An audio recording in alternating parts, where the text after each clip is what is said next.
எல்லாருக்கும் வணக்கம். எல்லாருக்கும் வாராகி அம்மாவோட அருள் கிடைக்கணும்னு வேண்டிக்கிறேன். பிரச்சனைகள் நம்ம சுத்தி நீங்க பாருங்களேன், சந்தோஷமும் இருக்கும், பிரச்சனைகளும் இருக்கும். ரெண்டுமே 50-50% தான் கரெக்டா இருக்கும். ஆனா நம்ம எதை எடுத்துக்குவோம்னா பிரச்சனைகள். அதை நீங்க பாத்தீங்கன்னா ஒவ்வொருத்தருடையும் கேட்டீங்கன்னா ஒரு 100 பிரச்சனை சொல்லுவாங்க. சாதாரணமா சொன்னா கூட ஒரு 10 சொல்லுவாங்க. இவன் சரியில்லை, அவன் சரியில்லை, அவன் எனக்கு சிக்கல் பண்ணிட்டான். ஆனா அது உண்மையாலும் அது மாதிரிதான் நடக்குது. வேற அது எனக்கு நிறைய பிரச்சனை பண்றாங்க, எனக்கு நிறைய சிக்கலை கொடுக்குறாங்க. இன்னைக்கு சொந்த பந்தங்களும் அது மாதிரிதான் இருக்கு. இப்ப எனக்கு தெரிஞ்சுன்னா ஒரு சில நண்பர்கள்லாம் பாத்தீங்கன்னா நல்ல நட்பா தான் அவங்களுக்குள்ள பழகிக்கிறாங்க. ஆனா பாத்தீங்கன்னா ஒரு அளவுக்கு மேல முன்னேறது யாருக்கும் பிடிக்க மாட்டேங்குது. இங்க யாரா இருந்தாலும் அதே கதை தான். ஒரு அளவுக்கு மேல நீங்க முன்னேறக்கூடாது. அப்படி முன்னேறுனா எனக்கு பிடிக்காது. இப்படிதான் இங்க நிறைய பேர் இருக்காங்க. ஒரு சாதாரணமா நீங்க ஒரு குழந்தைக்கு ஒரு உணவு ஊட்டும் போது அவங்க ஒருத்தங்க பாக்குறாங்கன்னா அந்த குழந்தை அதுக்கப்புறம் சாப்பிட்றதே கஷ்டமாயிரும். என்னன்னா பாக்குறவங்க ஆக நல்லா சாப்பிடு, ஒரு சின்னதா ஒரு ஒரு இது இந்த கண் வைக்கிறதுன்னு சொல்லுவாங்க. அந்த மாதிரி பண்ணும்போது பாத்தீங்கன்னா சும்மா சாதாரணமா பார்த்தா கூட அந்த பிரச்சனை வந்துடும். அந்த குழந்தை சாப்பிட்றதுக்கு அப்புறம் ஒரு வாரம் ஆகும். அப்ப நம்மளுடைய பிரச்சனைகளை பாருங்க. ஒருத்தங்க நல்லா முன்னேறும் போது நமக்கு முன்னாடி பேசுற விதம் வேற, நமக்கு பின்னாடி அவங்க பேசுறது வேற. அது உங்க சொந்த பந்தமா இருக்கலாம். இன்னும் ஒரு சிலருக்கு பெத்த தாய் தகப்பனாலையும் அந்த மாதிரி பிரச்சனைகள் வருது.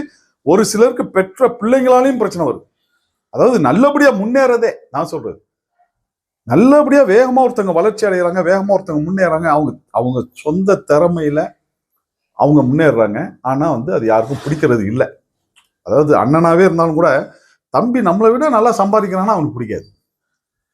ஒரு மனைவியை எடுத்துங்க, கணவன் மனைவிக்குள்ள எடுத்துங்க.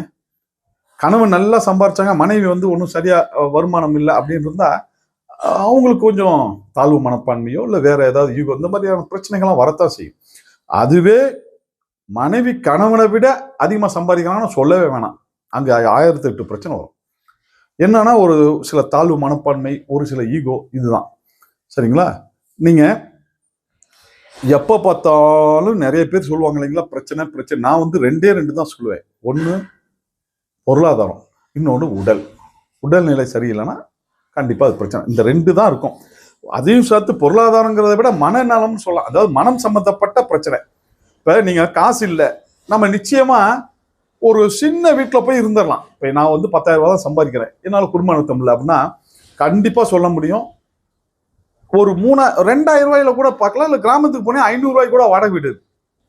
அங்க நம்ம அதுக்கேற்ற மாதிரியான நம்ம அந்த சூழ்நிலையை நம்ம கையாண்டோம்னா ஈஸியா சமாளிச்சிடலாம். ஆனா நம்ம என்னன்னா, நமக்கு சின்ன வீடுல போய் இருக்கிறது பிடிக்காது, நம்ம பஸ்ல போறது நம்மளால முடியாது. அதுக்கு நிறைய சொல்லுவாங்க. எனக்கு புடவை நான் இப்படி எடுக்கணும், எனக்கு நான் இப்படி காஸ்டியூம்ஸ் இப்படி நான் போடணும், ஷூ வாங்கணும், அது மாதிரி நிறைய இருக்கும் பிரச்சனைகள். நீங்க 10,000 ரூபாய் வச்சு நீ குடும்பம் ஓட்ட முடியாமலாம் கிடையாது. கவர்மெண்ட் ஸ்கூல்ல பிள்ளைங்களை படிக்க வைக்கலாம். ஒரு சின்ன கிராமத்துக்கு போனீங்கன்னா உங்களுக்கு ரொம்ப கம்மியான ரெண்ட்ல வீடு கிடைக்கும். எந்த பிரச்சனையுமே இல்லை. நம்ம மனம் என்ன சொல்லுது, இன்னும் நம்ம கொஞ்சம் பெரிய வீடா இருக்கணும். எப்பயுமே என்னன்னா அவன் என்ன நினைப்பான், நான் சொந்தக்காரன் என்ன நினைப்பான், நம்ம 2 வீலர்லன்னா நம்ம பக்கத்து வீட்டுக்காரங்க என்ன நினைப்பாங்க. கல்யாணத்துக்கு நீங்க பாருங்களேன், பெண்கள் கல்யாணத்துக்கு போறாங்கன்னா நகை இல்லாம எப்படி கல்யாணத்துக்கு போறது? அவனே பாவம் பிச்சை எடுத்து கல்யாணம் பண்ணுவான். அவன் பட்ட கஷ்டம் அவனுக்கு தான் தெரியும். 25 லட்சம் கடை வாங்கி வச்சுக்கிட்டு அவன் படாத அவஸ்தையில கல்யாணம் பண்ணுவான். அத போய் வாழ்த்த போற நம்ம அது கூட தெரியல, வாழ்த்த தான் போறாங்களா எதுக்கு போறாங்களான்னு இன்னைக்கு நிறைய பேர். அப்ப நம்ம பார்க்க போற நம்ம அதுக்கு ஒரு நகை வேணும். அதுவும் சின்னதா இருந்தா ஒரு மாதிரி பேசுவாங்க. அவங்க போன வாரம் மச்சினிச்சு பார்த்தீங்களா, உங்க மச்சினிச்சு எவ்வளவு பெருசு போட்டு வந்தது அப்படிமாங்க. அப்ப என்னன்னா இங்க அடுத்தவங்களை பார்த்தே நம்ம ஒரு சில விஷயங்களை நம்ம வடிவமைக்கிறோம். அதாவது அவங்கள பார்க்கும்போது நம்ம கௌரவமா தெரியும். அதுக்கு நீங்க பக்கத்து வீட்டுக்காரங்கிட்ட கெஞ்சி 2 நகையை வாங்கிட்டு போனாலும் அது உங்களுக்கு கௌரவம். ஆனா நம்ம எப்பயுமே இப்படியேதான். அந்த மனம் சார்ந்த பிரச்சனை இதுதாங்க, வேற ஒண்ணும் கிடையாது. ஒரு இடத்துக்கு போறோம்னா கார்ல போய் இறங்கினாதான் மரியாதை கிடைக்கும். ஒரு ஒரு கம்ஃபர்ட்டா நம்ம இருக்கணும், ஒரு பெரிய ஹோட்டலுக்கு போகணும், 4 பேர் மதிக்கிற மாதிரி வாழணும். இப்படியே அந்த மனம் அப்படிதான் விரும்புது. அப்ப ஆட்டோமேட்டிக்கா உங்களுக்கு அங்க பிரச்சனை வரும். அதுதான் பொருளாதார பிரச்சனைங்கிறது அது மனம் சார்ந்த பிரச்சனை. இன்னொன்னு உடல். நமக்கு உடம்பு முடியாம போச்சுன்னா பிரச்சனை வரும். ஒரு 4 நாள் எனக்கு கை கால் முடியல அப்படின்னா பொருளாதாரம் சார்ந்த பிரச்சனைகள் வரும். நீங்க ஆஸ்பத்திரி போகணும், நிறைய பிரச்சனை வரும். 2 பிரச்சனை தான் இங்க. ஒண்ணு உடல் சார்ந்த பிரச்சனை, இன்னொன்னு மனம் சார்ந்த பிரச்சனை.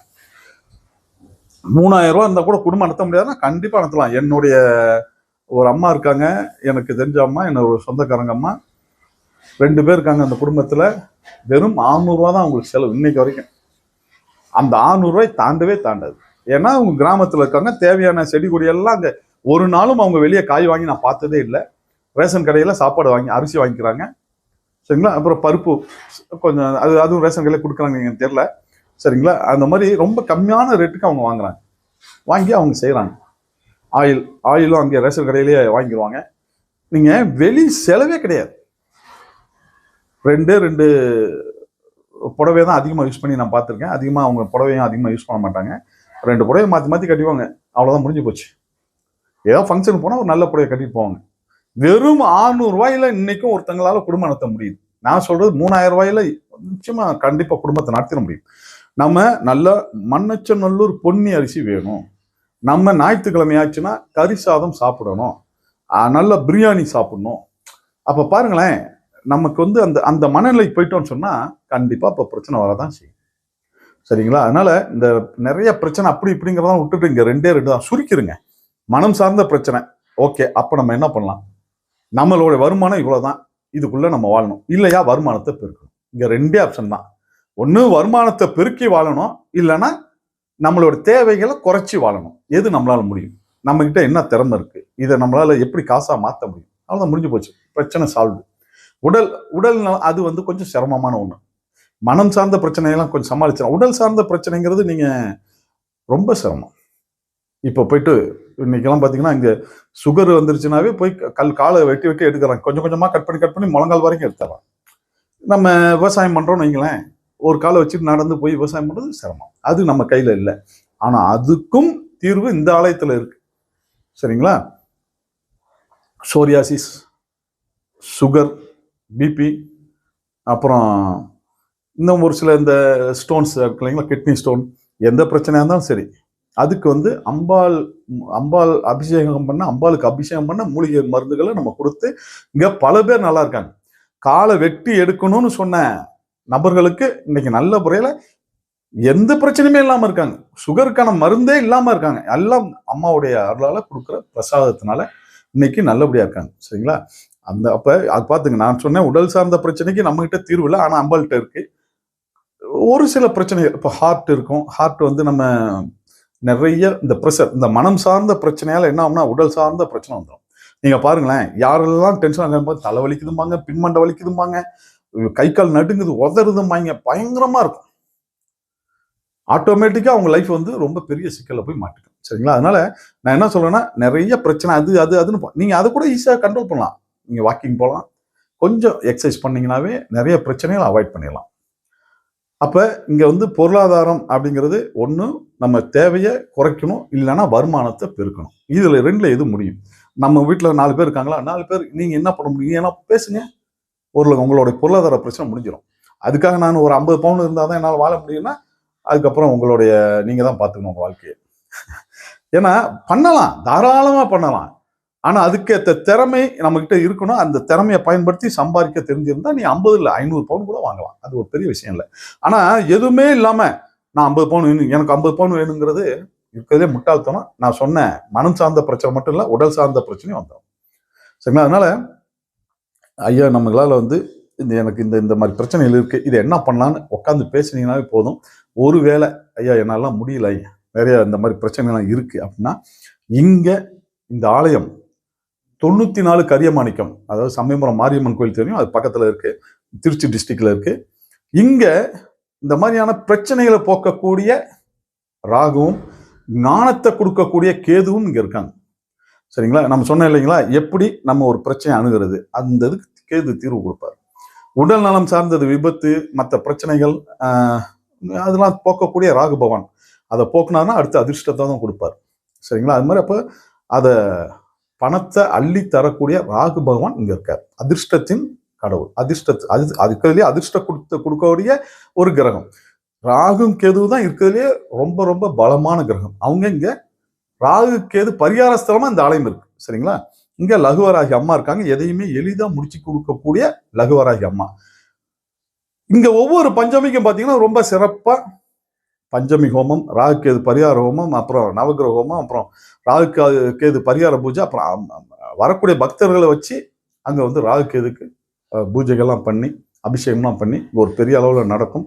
அதே மாதிரி பைரவர்களுக்கு பலி கொடுக்கறது அது இங்கே தான் நடக்கும். வேற எங்கேயுமே உங்களால் பார்க்க வாய்ப்பு இல்லை. அதுக்கப்புறம் அபிஷேகம், அன்னதானம்னு ஒரு பெரிய அளவில் இங்கே ஒரு திருவிழா மாதிரி நடக்கும்.